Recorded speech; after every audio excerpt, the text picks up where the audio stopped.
Hello, everybody. Welcome to KFC SuperCoach TV for round 14. I'm Paton. Dan Batten has very kindly jumped on to join me as well to talk about another massive, I feel like we say this every week, but it is a massive week in KFC SuperCoach. The final round of the buys coming up, which means it's the last chance for the year to use 3 trades in one round, unless you've got boosts left. I'm not sure if anyone does. I certainly used my last one a long time ago. So, but I'm going to make the most of those 3 trades this week and hopefully finish off my team. But there's been some huge news, obviously, this week that we're going to have to deal with. One massive out, and that, of course, is Dan Bagala, who has shunned us today, Dan, to go to the Elvis exhibition in Bendigo. Can you believe he's put that ahead of KFC SuperCoach?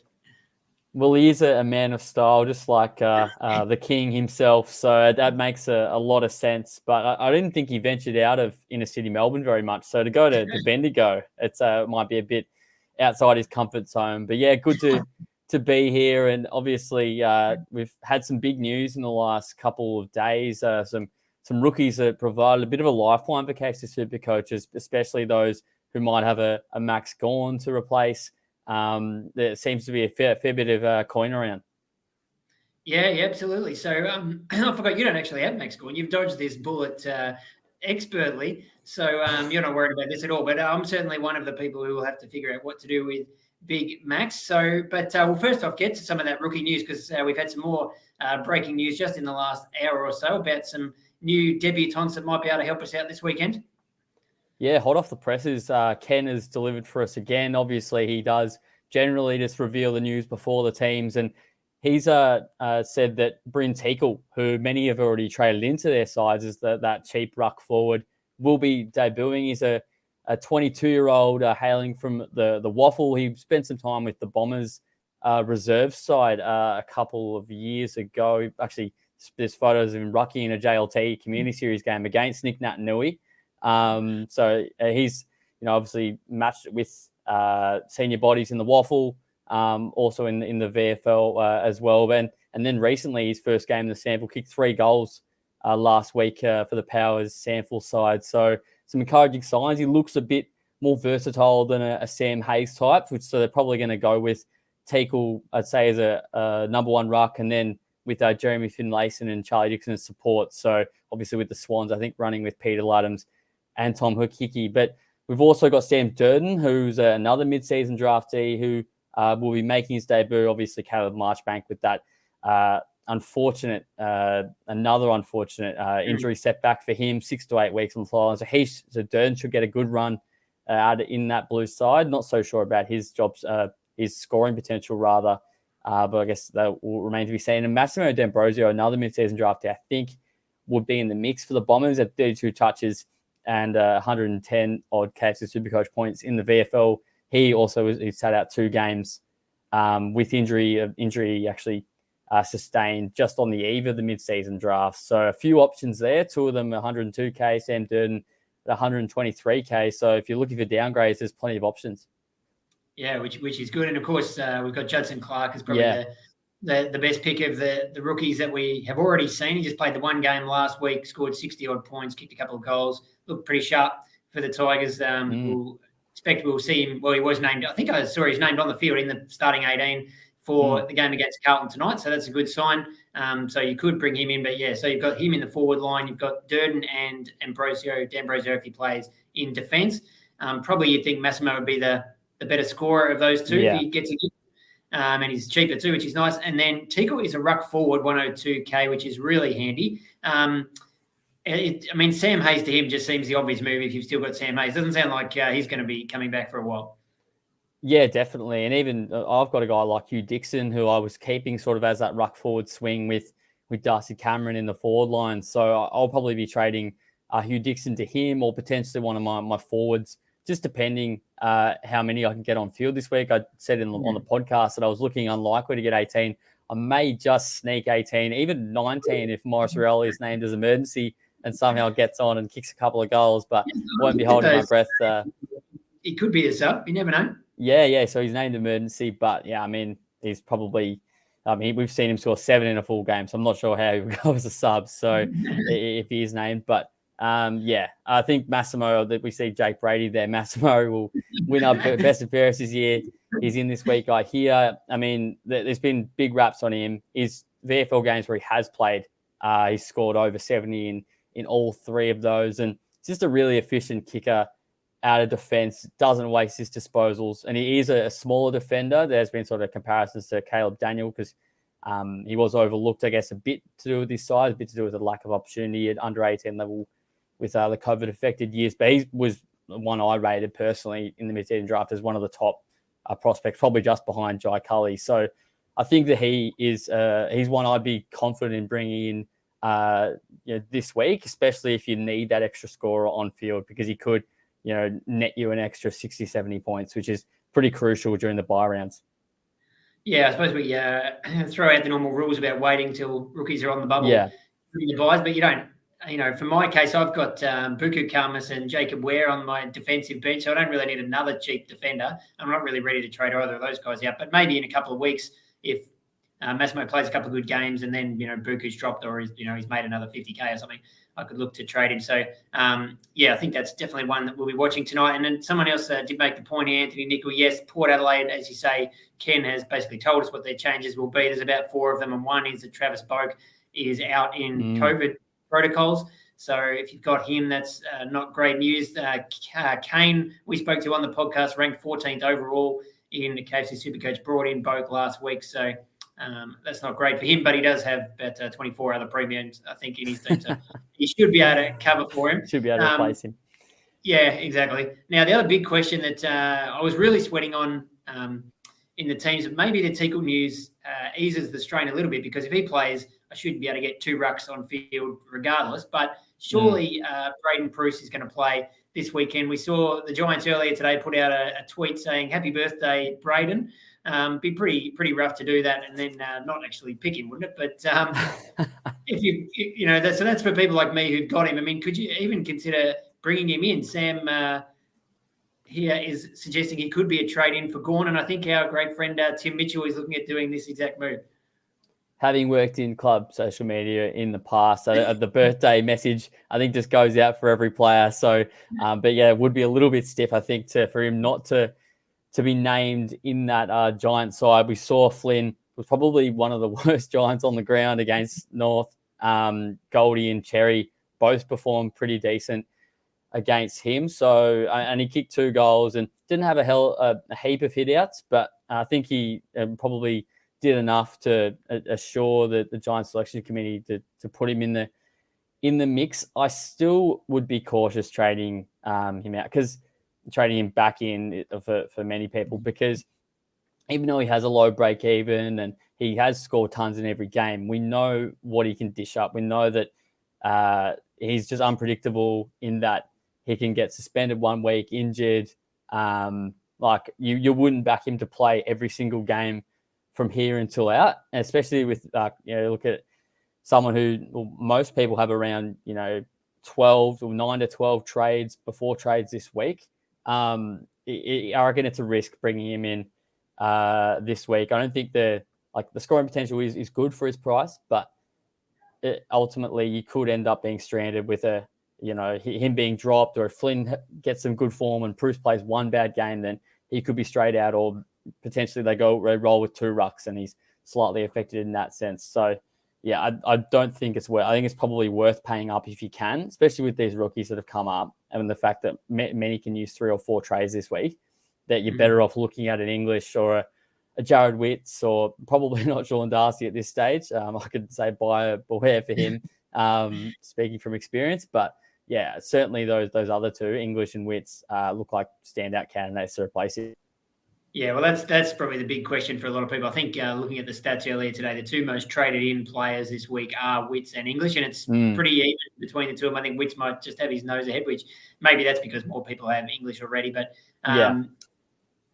so in my situation, I was planning to bring English in this week anyway into my forward line, but now with this news, I guess I could still get him there and get Witts in the ruck, potentially get both, although that's a pretty big spend. But if I had to choose one, I think I'm going to go with English and just play him in the ruck for now, at least. How would you choose between the 2 if you had to trade out Max Gawn?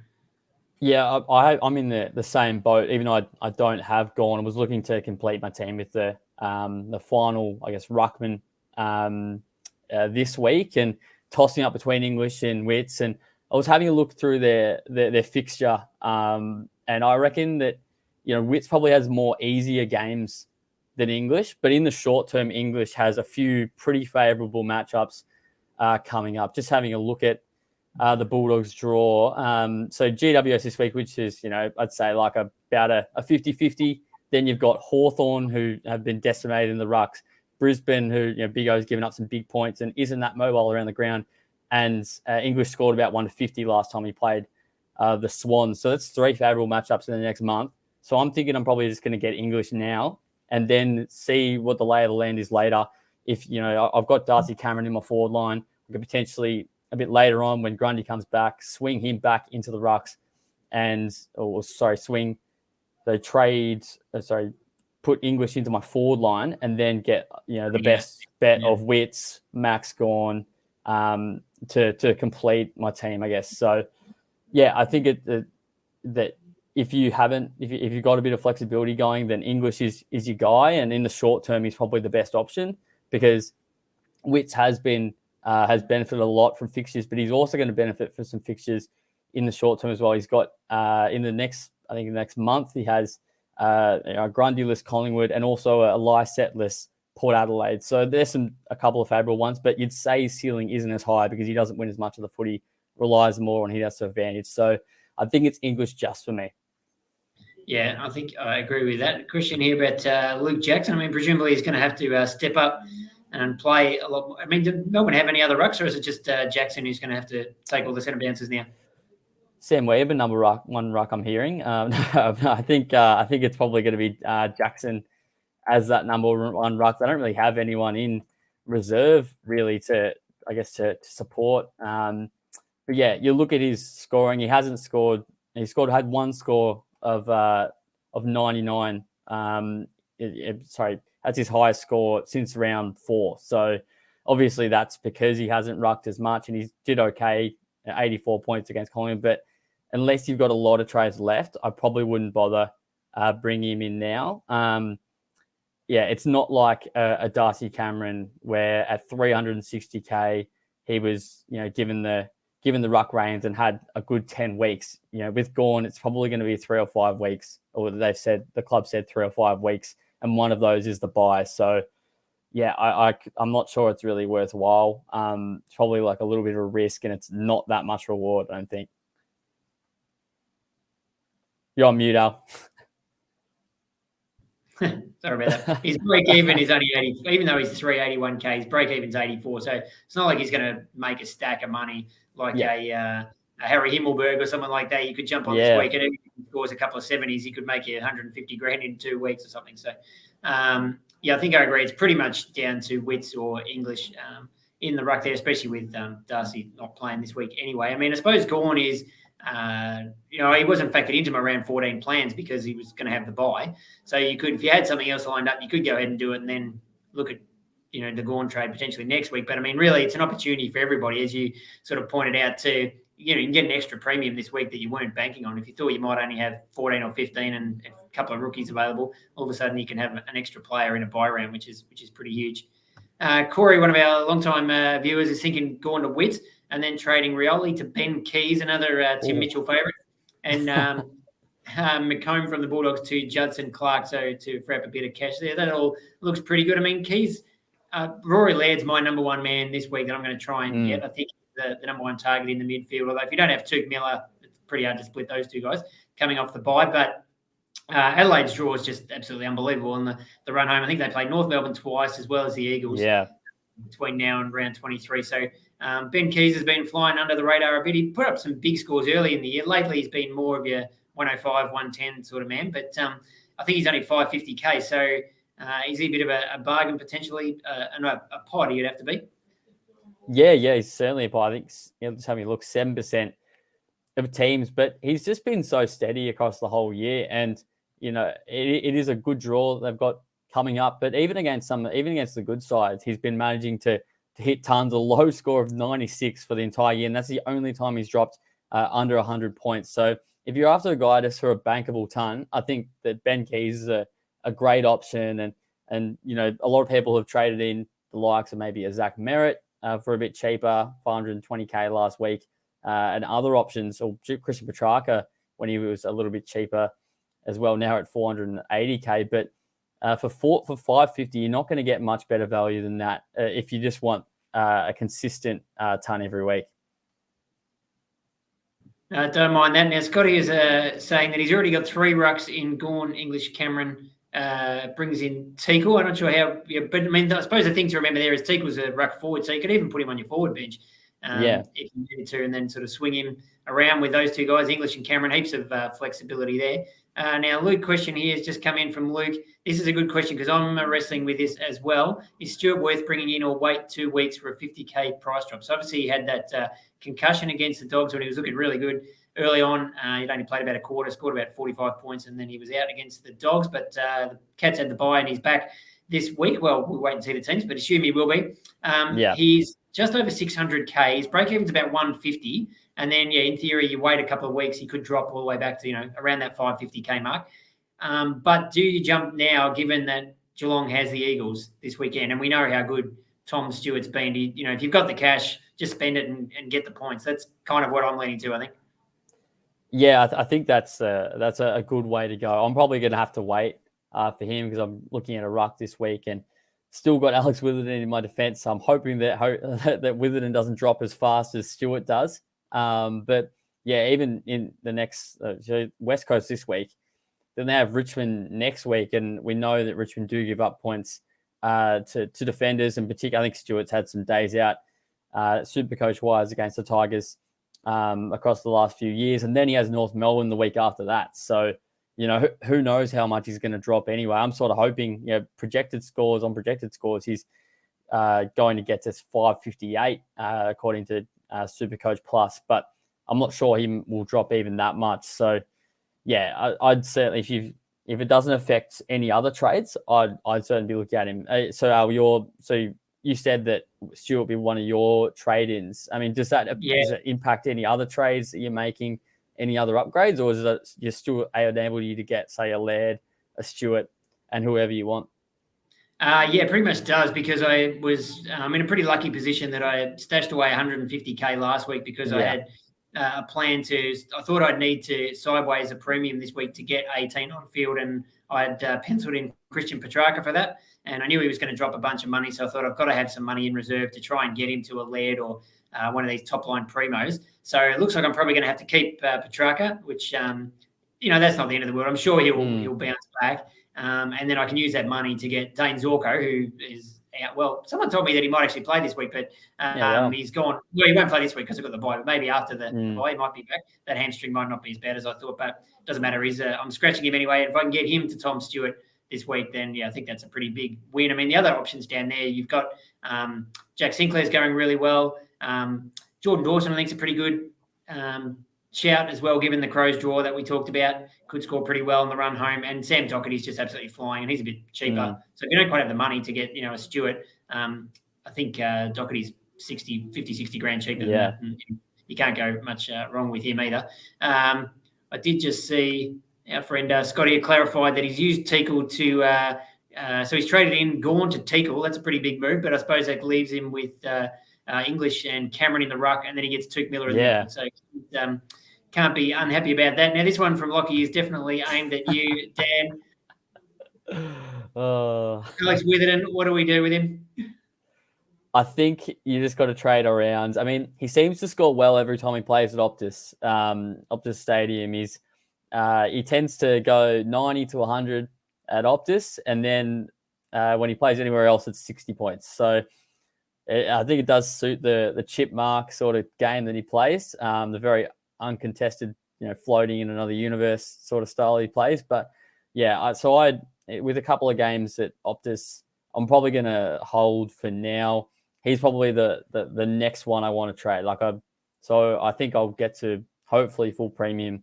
Obviously Witherden's the asterisk there amongst that list, but yeah, so he'll be the one I'm hopefully looking to trade out next week or the week after to Stewart, Dawson, or Docherty. Now, NJ here has asked about Dane Zorko. So I've just looked him up on the Brisbane Lions website, and they've said the buys come at the right time. Scans on Monday revealed a minor hamstring strain. He was subbed out against the Saints. Zorko will be assessed throughout the next 2 weeks for the Lions' clash with Melbourne. So they haven't ruled him out. So it sounds like it's not too bad an injury. I mean, if you can, I'd say get rid of him because he's not playing this week anyway. You might be able to get an extra player on field for that buy scoring. But having said that, he's a bit in a similar boat to Petrarca in that he's dropped all the way down to 450K or something like that. So you need some money set aside to be able to turn him into anyone good. So if you don't have the cash, I wouldn't be trading. He's not a must trade. If you can find a way to get him up to one of those top scoring defenders who are all playing, that would be a win. But he might play against the Demons. So he's just, he's been a great Supercoach pick ever since. I looked it up. I think it was 2012. He came in about round 6. This mature age out of the NEFL and averaged 100 for the rest of the year. So he's been a favourite ever since then. But I think his time in my Supercoach team has come to an end. So thank you, Dane. But we'll move on. Matthew Gauci, pardon me, asking to pick who's the best. I took a rat last night and it was all right. So best mid out of these three, Walsh, Brayshaw or Keys. So Sam Walsh last week was absolute. We all wanted to get him, and then he only scored 70 against Essendon, and now everyone's moved on from him. Was that surely that was just one-off game? He's still going to score well from here. Oh, definitely. I mean, last week you go back to Supercoach TV, Dan Bagala, who doesn't get a lot wrong in case of Supercoach. He was saying that he'd be the best scorer from here on. I think Tim has said similar, and I'd agree he's going to be in the top, I reckon, 5 scorers from here on. The thing is, though, do you get him with 157 break even, or do you wait it out? I think you can afford to take the risk against the Richmond side. They've got Adam Chera out of that midfield mix now. He had been scoring well, playing a bit more forward, but you'd think he's in their first choice centre bounce setup now. So that could mean he's back to his best against the Tigers, who do give up big points to midfielders at times. So, but yeah, it's an interesting question that those three, especially with the value that Keys, the value and consistency of Keys, the ceiling of Brayshaw. As a Brayshaw owner, I'd almost put Brayshaw at 3. I know it's a little bit controversial coming off of 130, but he's winning 37 disposals and only scoring 115. Whereas Keys, he's sort of just like your bankable 110. If Brayshaw falls under 30 disposals, he's getting an 80, 90 point score, and Walsh is probably a top 5. So yeah, and it's what can you do with that extra 60K from, say Walsh or Brayshaw. But yeah, I'd probably rank Walsh 1, Keys 2, and Brayshaw 3 of those mids. How about you, Al? How do you see it? Yeah, no, I agree with that. I think, Walsh could definitely, I'm very worried as a Richmond fan tonight what he could do against us. They're bouncing back from a quiet game, and then, you got Cripps and these guys as well. So it's going to be an interesting one tonight. But, yeah, I think he'll have those guys covered. Yeah, Keys is just reliable, nice pod, and with the Crows draw, I like that. And, yeah, Brayshaw has been someone, I've looked at maybe, multiple weeks this year, but I've never quite got there to bring him in. And I know people who own him like yourself, he's been a bit frustrating, sort of playing well, but not scoring that great. So I think I'd agree with your call on those guys. And Brayshaw has the bye this week anyway, doesn't he? So yeah, that probably puts him, you get an extra game out of the other two. For sure. Mark Wilkinson, has an interesting question here. So a few weeks ago, we were looking ahead to, when the new round of DPPs came out, and we're thinking, we just need to hold on for another couple of weeks. Or hopefully I know some people did go early on the likes of Bailey Smith, which is unfortunate the way things have panned out. But we thought, how many Bulldogs can we pick in our forward line? And you've still got Liberatore and Trelaw, and these guys are all going really well. But is Marcus Bontempelli the obvious one that he seemed a couple of weeks ago? Seems to be carrying a bit of a shoulder niggle, but still scoring pretty well, but maybe not quite as dominant as he was last year. Or could you try and save some money and pick more of a pod? I know, again, now we put our expert trades online, and Tim Mitchell's gone down this path to save some cash. The other one that's not mentioned there is our friend Harry Himmelberg, who scored 187 last week. He's a forward in KFC SuperCoach. He's been playing in defence under Mark McVeigh. You wouldn't expect him to score that well every week. That was against the Kangaroos, but obviously he's got a pretty good role, and he's really cheap, and he's got a minus 60 break even, so he'll make you some money regardless. But then, the Geelong guys are the other ones that are really interesting in very few teams, but The Cats have a fantastic draw coming home. They play the Eagles this week. They've got North in a couple of weeks, and then they play the Eagles again at GMHBA Stadium in round 23. So if they have to win that game to finish on top or something like that, you could imagine someone like a Tomahawk or a Jeremy Cameron having an absolute day out.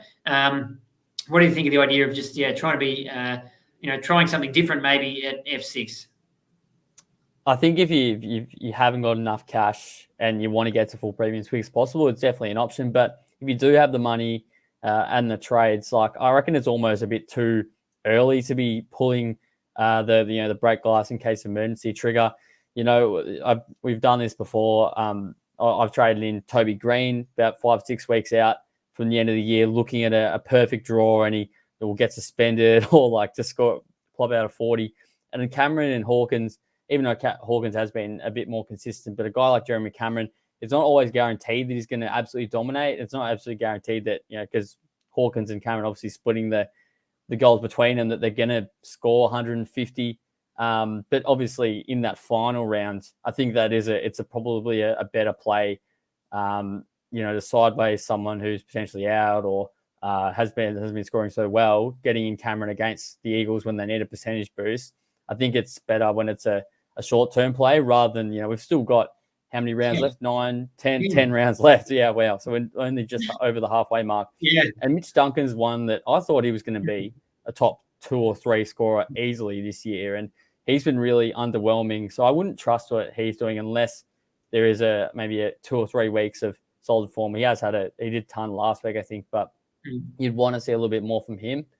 But at the same time, Bont is not someone I'd be looking at right away, I don't think, considering his the injury setback that Beveridge had flagged before their bye. Yeah, it makes it tricky. But Elisa here asking, comparing Cameron or Harry Himmelberg, and I'm really, I probably don't need to go for someone that cheap. But if I was looking for someone with a bit more value in the forward line, I like the Himmelberg pick. So he played same against North last week, scored 187, took I think 16 marks, had 37 disposals at 95% efficiency. So it was just a crazy game. But if you go back the week before, he played Brisbane and scored 126. So it's not just a total one out of the box. So long as he stays in that role across half back. And the thing with him is that it's a bit of a free hit because his break even is so low. Even if it doesn't really work out and he scores a couple of 70s the next couple of weeks, move him on to a Bont or something then, and he's made you $100,000. So you probably need to have, you wouldn't want to be doing it if you were getting down to, 5 or 6 trades or something. But if you've got a couple of spare ones, keep one in reserve to trade him on again because look, if it all works out, he could be a keeper, but probably not. So you're probably going to want to look to swap him to someone, but maybe that's in a month's time and you've got a clearer idea of where Bont's at, or I was going to say Bailey Smith coming back. That's probably too far away, but you'll have a few more options. I think the thing with Himmelberg as well, he's been on the kick-ins. So he took 5 kick-ins last week. I think the week before it was fairly similar, and he's a good interceptor. He reads the play really well. He's not, you saw the North Melbourne game, I think he took about 3 intercept marks in a row at one stage. So, and he's not playing on a tall defender. And you look at who they're coming up against this week, the Western Bulldogs, they don't really have too many key forwards. So you think he's going to be playing as that sort of loose man in defense, that sort of drop-off marking option in defense again. So, and if he scores, you look at SuperCoach Plus projections, if he scores 81 and 96 the next 2 weeks, he's up to 533K. And, if he scores above that, who knows, he could end up being a bit of a keeper. So I reckon I like Harry Himmelberg over a Jeremy Cameron or Mitch Duncan if you're looking for a budget option. Yep, I agree with that. There was a question that we touched on there about, from Fred Jackson, Payne, how many trades should you have left? So I think I've got 10 going into this round, and I'm going to use all 3, and that'll get me down to 7. And that is a finished team. I still have Butter, Neilio. That'll probably be Petrarca, will probably be my last midfielder with, say, a Zach Merritt.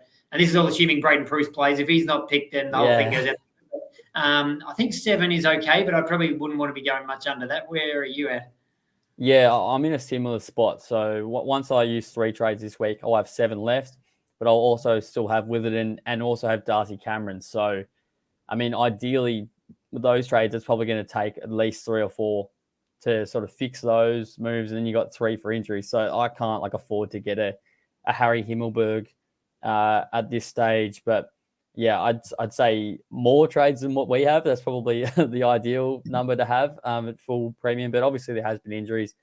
People who've got, say, like a Gawn this week may ruin some plans. So I think it's okay to have, if you have a full finished team with anywhere from 6 to 8 or 9 trades. If you're under that, then that's I think panic stations a little bit. But yeah, I think it's you're in a decent spot with that amount.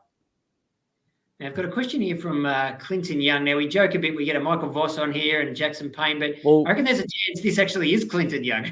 He's a big SuperCoach fan, Clinton Young. So I actually reckon it's a decent chance it could be. And yeah, I hope his team is going well. So yeah, he said he has 20 playing this week, but very thin by Himmelberg. I'm not sure I'd be trading Brody out for him, even though he is on the bye. There have been some concerns, but we're still the leading centre bounce player for the Dockers last week. He's always going to be getting 60%, 70% time on ground, but I think he will end up coming good again. He's allowed to have one bad week, considering he started at 200K, I reckon. I mean, 80 from a mid price is not the worst. With it, and it's a great result. I'd be thrilled with an 80 this week. But yeah, Butters is interesting. I think did Hinkley say he was going to play, Al? Yeah, well, they said there's, I think, 4 changes, and he's not one of them. So, assume he's been given the all clear by the Port doctor, who we know is not allowed to question his judgment. The best in AFL. So yeah, I reckon that Butters could be an option there. But again, it comes down to how many trades you have left. I reckon if you're using 3 this week and you're not going to get to full premium with a Himmelberg, you probably want to have more than 10 trades, I reckon, if you're doing that move, because you're probably inevitably going to have to move him on again. So, there you go. If he's got 20 playing this week already, it might just mean that instead of you're replacing a Himmelberg score instead of a Butter score or something, and that might only get you 10 or 20 points. Like if you only had 17 and you got they gave you a whole extra player for the week, I think there'd be maybe more value to that. So as much as I do like the Himmelberg move, I think probably don't do it unless you really need it. Yeah, exactly. I've got a couple of questions quickly before we get onto some captain talk about Darcy Parish. Absolute shocking result if you brought him in last week. It's just really unlucky that ticked a lot of boxes to bring in as a premium, and then of course he's subbed out with a calf injury. So just looking up the Bombers website saying he's not going to play against St Kilda this week. Had a corked calf, and it doesn't give any more information. They don't give a heap of detail of the clubs, but would you it might be a similar situation. Maybe if you just, if you need someone to get 18 on field, you could, but you'd probably try and hang on for, if he's only going to miss 1 or 2 weeks, normally would be the calculation. Yeah, I'd agree with that. I think it's a hold for Parish, although we did see George Hewitt with a 1 week corked calf that ended up turning into a 2 or 3. So, but yeah, I think you just got he was a chance to play this week. He said that during the week that he was certainly in the mix for Friday night. But yeah, I think it's a hold for mine. All right. So to wrap things up, thanks everybody for hanging on for this long. It's been some really good questions here. I think it's another really tricky week. Thank goodness we've had boosts and extra trades. Otherwise, our teams would be cactus, I reckon.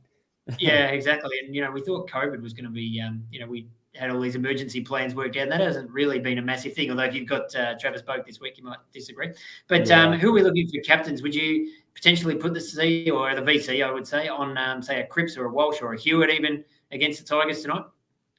Yeah, I think that's a good call. I'm looking at Cripps myself for the VC. But, yeah, if you've got, obviously with the bye players not lock you out until the final game, you can VC even on the Saturday night for the Bulldogs as well. So potentially it opens up like an English, Bontempelli, McRae. If you don't trust them for a captaincy, you can always VC them later in the round. I know that you'll be looking at Tom Stewart on the Saturday against the Eagles. But yeah, I'm thinking a Cripps VC. And then Not really sure who I'm gonna actually put the captaincy armband on. I think I might have to. Have you got Tuke, Peter's suggestion? I here? do, I think So he's one potentially over I at think the last Metcalfe game, Stadium. him and Laird both playing, and Jared Witts as well in that game are all pretty good sort of fullback captains. But yeah, the VC is really wide open. I think if I do bring Stewart in, he would definitely be an option. I mean, any of those Bulldogs, probably one of them at least will probably go really well. It's just, how do you know which one? I mean, McRae's, we've all sort of forgotten about McRae, but maybe do we just take a sneaky bet on him? Or as Solomon has suggested, Timmy English could be another recruit for my team this week. So he's going to be playing against maybe Bruce, hopefully. Yeah, I'm hoping Flynn, to be honest.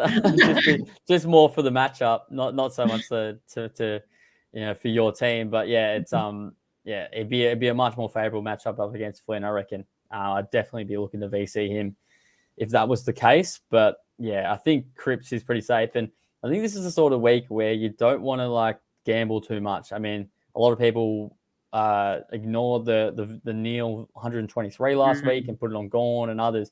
I reckon that this is another week where you probably just take your 120 or even like a 118. It seems forbidden to take anything under 120, but I think this is the sort of week where you don't want to, I guess, take that risk because it could end up biting you in the backside. Yeah, not tempting. We know we talked about Tim as well, but he's loves to live on the edge, and he didn't want to take Lockie Neal's score last week, so he put the C on Clayton Oliver, and he was riding that pretty hard all through Queen's birthday. And it worked out all right, but he gained 18 points or something. So is that worth the stress? And then, as you say, on Gawn would have been an absolute disaster. So yeah, given how I've gone with the captaincy this year, anything over about 110, I think I'd just put it in the bank and move on. So we've just better finish with our favourite segment of the week, of course, which is the KFC zinger of the round. Now, where is it? Here it is.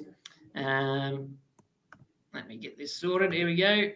There it is. And I think we've got a nice comment here from Anthony, who has asked a few questions. So we'll throw this in for the zinger now. He says, if your missus plays SuperCoach and he's scoring better than you, would you give it away? He's only asking for a friend, so you clarify that. But no, absolutely no shame in that, Anthony. We saw, Anthony, I should get that right. The obviously, M. Chalice, SuperCoach Mama last year was the overall KFC SuperCoach champion. So there's no shame at all. No, absolutely none. And her hubby, I don't think, was much help at all in her team. So there's nothing wrong with that whatsoever. I think that's pretty good to have a nice, healthy rivalry going on in the family. So I know my wife plays and she's not as into it as me, but I think I mentioned a couple of weeks ago that she's done a lot better with the captaincy because she just leaves it on Clayton Oliver every week. So, won't be so much help this week, though. She might have to have a good VC. No, that's true. Actually, that's a better reminder. I'm not sure who the VC is. I better make sure she's got that one sorted. So thanks everybody for watching. Good luck with all your trades. I'm going to just use all three. Why not? It's the last chance we get to do it for the year. We've somehow got a boost squirreled away somewhere. But I suppose probably one piece of advice would be again I've mentioned Tim a lot this episode, but he did mention in our chat that he doesn't have quite as many primos as he thought he did because he's got George Hewitt in his midfield, which is I don't know how he missed that. If for a guy that checks his team 100 times a week, 100 times a day, some days, I don't know how he's ended up missing the amount of premiums he's got. So he's flying at the moment, so hopefully he can keep that up. Yeah. No, he's doing all right. But yeah, it does pay to just even put ignore the blue dots for a minute and just put all the players back in where you want them to be after the buys. Yeah. And then look at, how does your team look and who do you need to bring in and out this week? You don't want to be bringing in a player, if Tim brought in a defender this week to cover a hole and then he realises he's got Hewitt stuck in his midfield. I mean, it's probably not the worst result because he's going really well. But yeah, you want to keep one eye to what your team's going to look like because as we've said, there's 9 rounds to go after this. So we want to try and get 18 and the best score we can this week, but it's all about getting the best possible team for the run home. So good luck with your team and good luck to the Tigers tonight, Dan. I hope you get a win down at the G. Absolutely massive. But maybe a few decent SuperCoach scores from some of those Carlton players is all right. In a losing side would be good.